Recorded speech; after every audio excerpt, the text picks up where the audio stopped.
Chapter 7 The Golden Room. Mr. Burke had begun to repair the old Perkins place. After Christmas, Mrs. Burke was right in the middle of writing a book, so she wasn't available to help, which left Leslie the jobs of hunting and fetching. For all his smartness with politics and music, Mr. Burke was inclined to be absent-minded. He would put down the hammer to pick up the how-to book and then lose the hammer between there and the project he was working on.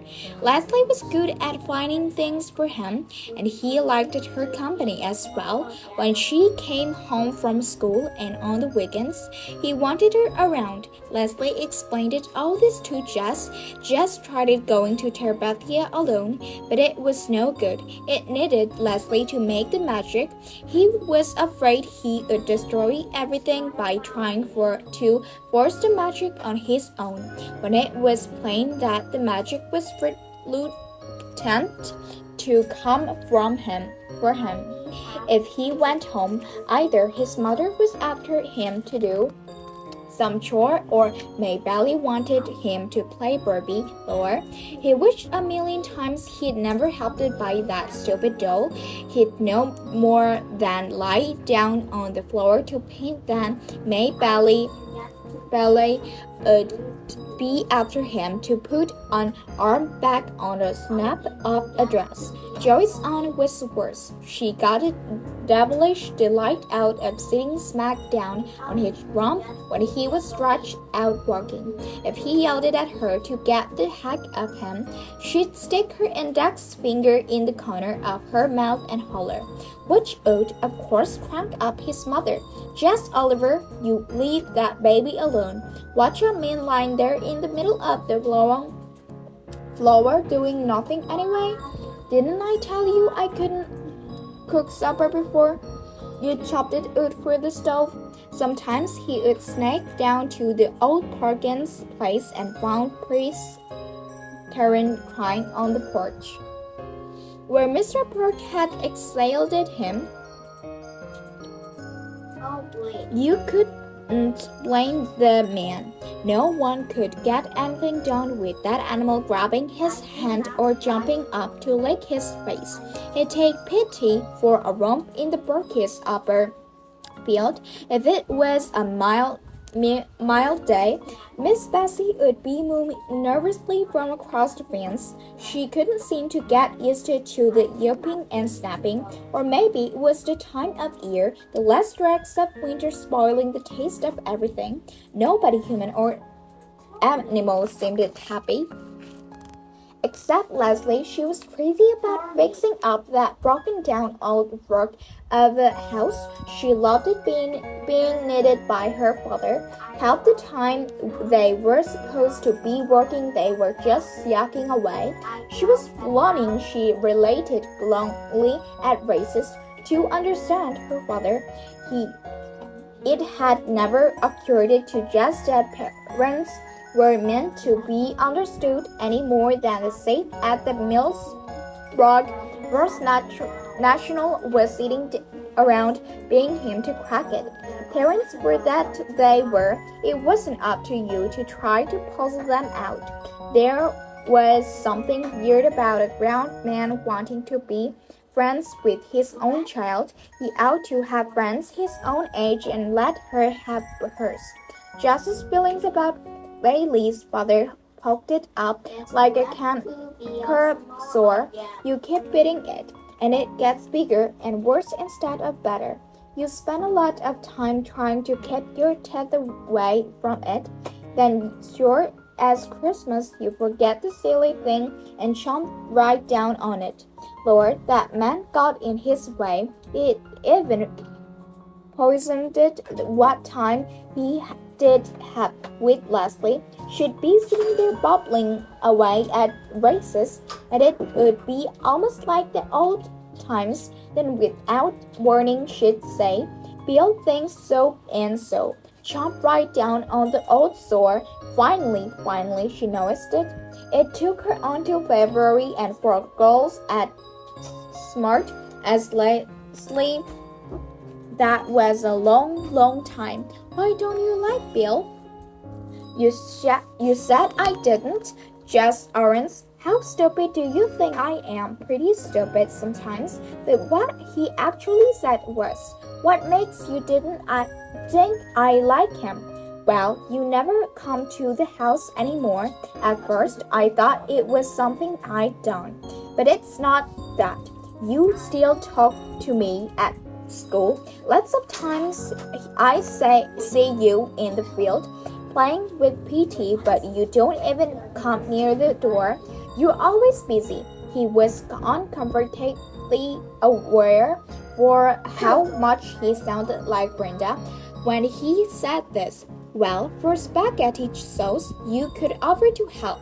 You know, it was like all the lights coming back on after an electrical storm. Lord, who was the stupid one? Still, it took him a few days to feel comfortable around Leslie's father. Part of the problem was he didn't know what to call him. Hey, he'd say, and both Leslie and her father would turn around. Oh, Mr. Burke, I wish you'd call me Bill, Jess.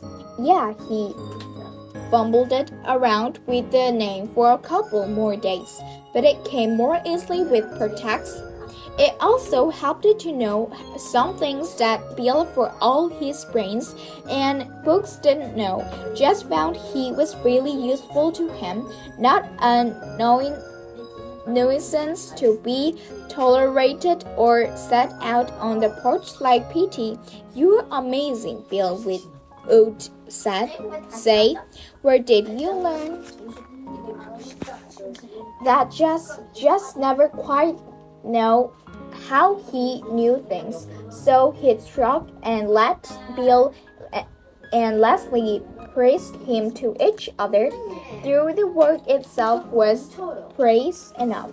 First they repeated out the birds that covered the accident fireplace, coming up in the rusty bricks like prospectors up in the mother lode. Next, they got the old wallpaper up in the mother lode. They next got the old wallpaper of the living room wall, all 5 garish layers of it. Sometimes, as they lovely patched and painted, they listened to Bill's records or sang.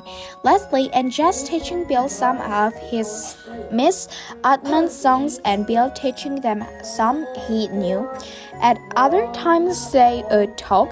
Jess listened, wondering as Bill explained the things that were going on in the world. If Mama could hear him, she'd swear he was another Walter Cronkite instead of some hippie.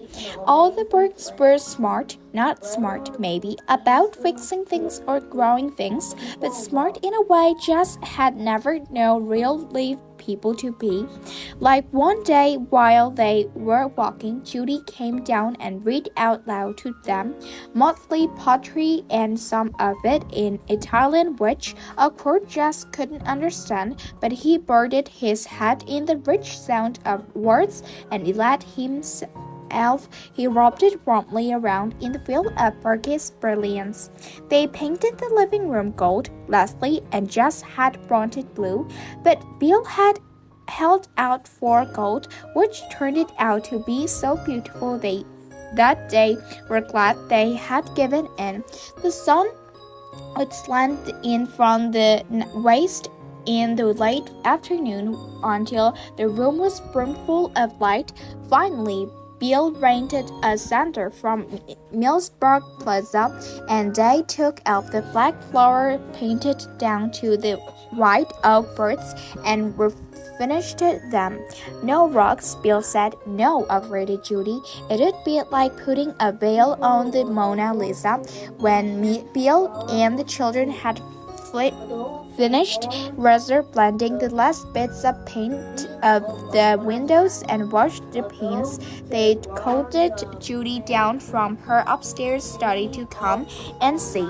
The 4 of them sat down on the floor and gazed around. It was gorgeous. Leslie gave a deep, satisfied sigh. "I love this room," she said. "Don't you feel the golden enchantment of it? It is worthy to be." Jess looked it up in sudden alarm. In a place relief, in such a mood, a person might even let a sworn secret slip, but she hadn't, not even to Bill and Judy, and he knew how she felt about her parents. She must have seen his anxiety because she winked at him across Bill and Judy just as he sometimes winked at May Bailey over Joyce Ian's head. Terabithia was still just for the two of them. The next afternoon, they coded PT and headed for Terabithia. It had been more than a month since they had been there together, and as they neared the creek bed, they slowed it down. Jess wasn't sure he still remembered how to be a king. "We've been away for many years," Leslie was whispering. "How do you suppose the kingdom has fared in our absence? Where've we been? Conquering the hostile savages on our northern borders," she answered it, "but the lines of communication have been broken, and thus we do not have tidings of our beloved homeland for many a full moon." How was that for regular Queen talk? Just wished he could match it. "You think anything bad has happened? We must have courage, my king. It may indeed be so." They swung slenderly across the creek bed. On the further bank, Leslie picked up two sticks. The sword, sire," she whispered it. Jess nodded. They hunched down and crept toward the stronghold like police detectives on TV. "Hey, Queen, watch out behind you," Leslie whirled it and began to duel the imaginary foe. Then more came rushing upon them, and the shouts of the battle rang through Terabithia. The garden of the William raced about in happy poppy circles, too young as yet to comprehend the danger that surrounded them all. "They have sounded the retreat," the brave queen cried. "Yea, drive them out utterly, so they may have heard it and prey upon our people. Out you go, out, all the way to the creek bed." They forced the enemy back, sweating down their winter jackets. At last, Terabithia is free once more. The king sat down on a log and wiped his face, but the queen did not let him rest long. "Sire, we must go at once to the grove of the pines and gives thanks for our victory." Jess followed her into the grove, where they stood slenderly in the dim light. "Who do we thank?" he whispered. The question flickered across her face. "Oh God," she began. She was more at home and magic than religion. "Oh, spirits of growth, the right arm has given us the victory." He couldn't remember where he'd heard that one, but it seemed to fit. Leslie gave him a look of approval. She took up the words. "Now grant protection to Terabithia, to all its people, and to us its rulers." "Oh," just tired her not to smile. "And to its puppy dog, and to Prince Terran, its guardian and jester. Amen, amen." They both managed somehow to keep the giggles bottled in until they got out of the scared place. A few days after the encounter with the enemies of Terabithia, they had an encounter for a different sort at school. Leslie came out at races to tell Jess that she had started into the girls' room only to be stopped by the sound of crying from one of the stalls. She lowered her voice. "This sounds crazy," she said, "but from the fit, I'm sure it's Janice Avery in there." "You're kidding." The picture of Janice Avery crying on the toilet seat was too much for Jess to imagine. "Well, she's the only one in school that has Willard Hung's name crossed out on her sneakers. Besides, the smoke is so thick in there you need a gas mask." "Are you sure she was crying?" "Just Aaron's. I can't tell if somebody's crying or not." Lord, what was the matter with him? Janice Avery had given him nothing but trouble, and now he was feeling responsible from her, like one of the Berg's timber wolves or bench whales. She didn't even cry when kids teased her boat. Willard after the note. "Yeah, I know." He looked at her. "Well," he said, "what should we do?" "Do?" she asked it. "What do you mean, what should we do?" He explained it to her. "Leslie, if she was an animal protector, we'd be obliged to try to help her." Leslie gave him a funny look. "Well, you're the one who's always telling me I gotta care," he said. "But Janice Avery, if she's crying, there gotta be something really wrong." "Well, what are you planning to do?" He flushed. "I can't go into a girl's room." "Oh, I get it. You're going to set me into the shark's jaws." "No, thank you, Mr. Aaron's." "Leslie, I swear I'd go in there if I could." He really thought he ought to. "You ain't scared of her, are you, Leslie?" He didn't mean it in a darling way. He was just dumbfounded by the idea of Leslie being scared. She flashed her eyes at him and tossed her head back. In that proud way, she said, "Okay, I'm going in, but I want you to know, Jess Owens, I think it's the dumbest idea you ever had in your life." He crept down the hall after her and hid behind the nearest alcove to the girls' room door. It ought at least to be there to catch her when Janice kicked her out.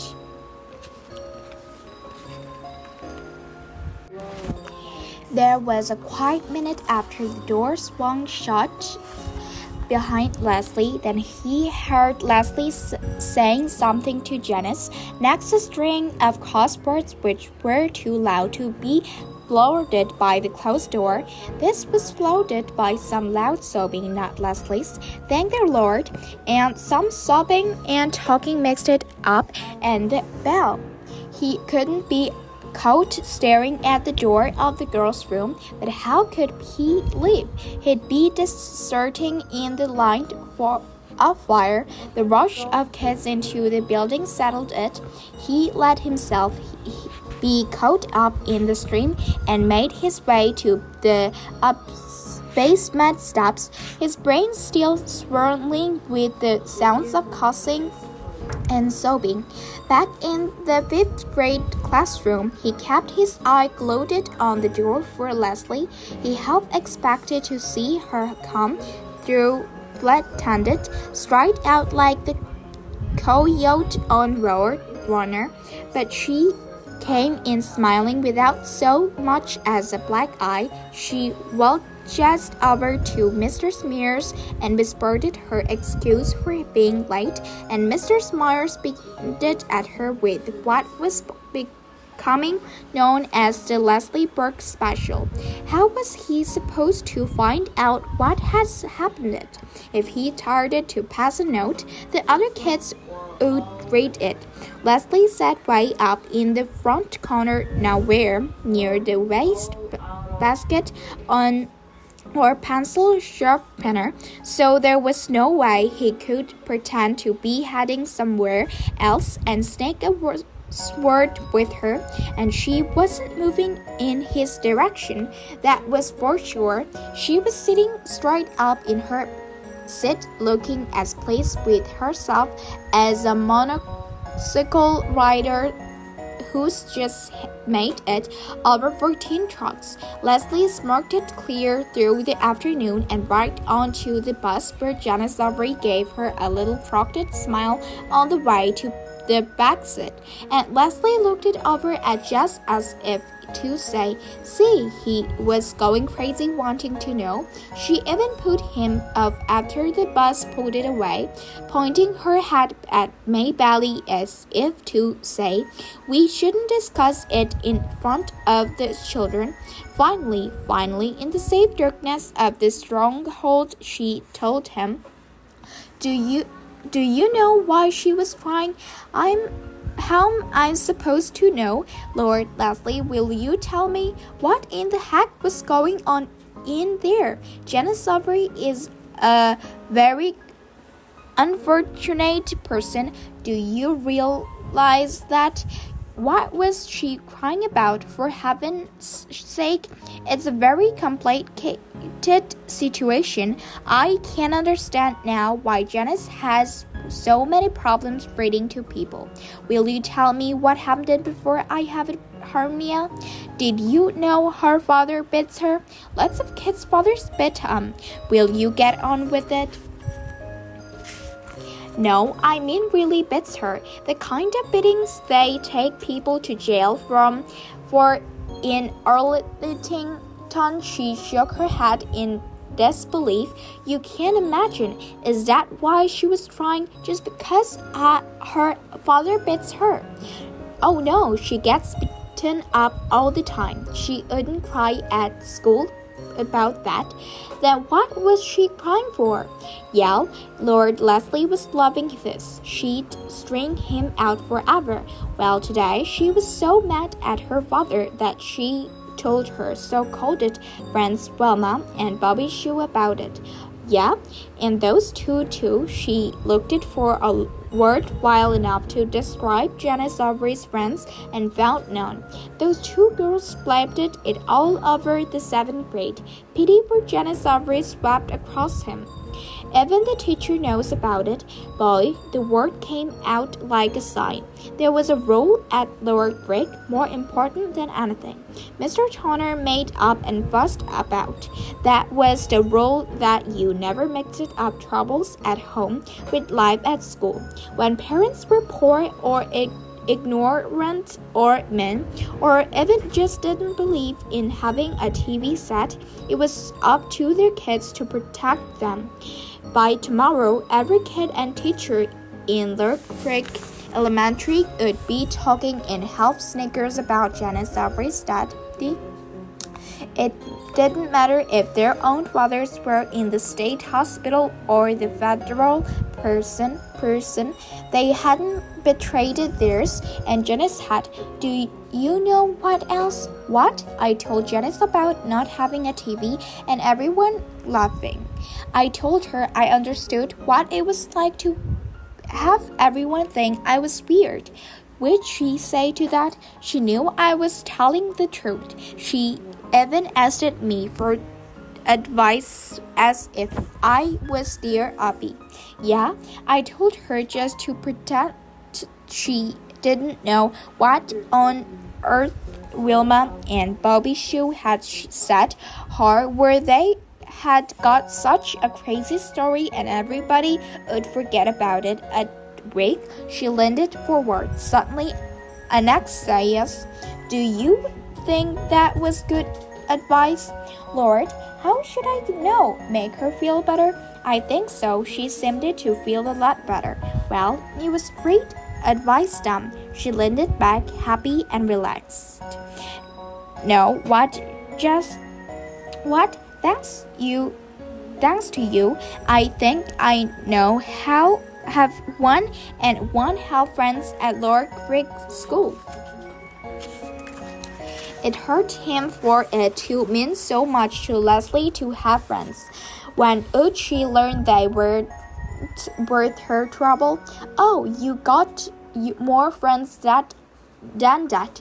Nope, one and one help. Monster mouth mares doesn't count.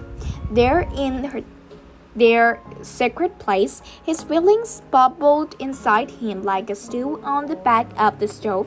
Some sat for her in her lonesomeness, but chunks of happiness too. To be able to be Leslie's one whole friend in the world as she was his, he couldn't help being satisfied about that. That night, as he started to get into bed, leaving the light up so as not to wake the little girls, he was surprised by May Bailey's real little jest. "How come you still awake? Jess, I know where you and Leslie go to hide." "What you mean?" "I followed it, yeah," he said. He was at her bedside in one lip. "You ain't supposed to follow me." "How come?" Her voice was sassy. He grabbed her shoulders and made her look him in the face. She blinked in the dim light like a startled chicken. "You listen here, May Bailey Owens," he whispered fiercely. "I catch you following me again. Your life ain't worth nothing." Okay, she slid back into the bed. "Boy, you're mean. I oughta tell Mama on you." "Look, May Bailey, you can't do that. You can't tell Mama about where me and Leslie go." She answered it with a little sniffing sound. He grabbed at her shoulders again. He was desperate. "I meant it, May Bailey. You can't tell nobody nothing." He let her go. "Now, I don't want to hear about you following me or scrolling to Mama ever again. You hear?" "Why not? 'Cause if you do, I'm gonna tell Billie Jean Edwards you still went to bed sometimes." "You wouldn't. Boy, girl, you just better not try me." He made her swear on the Bible never to tell and never to follow. But still he lay awake a long time. Could he trust everything that mattered to him to a sassy 6-year-old? Sometimes it seemed to him that his life was delicate as a deadline. One little puff from any direction, and it was blown to bits.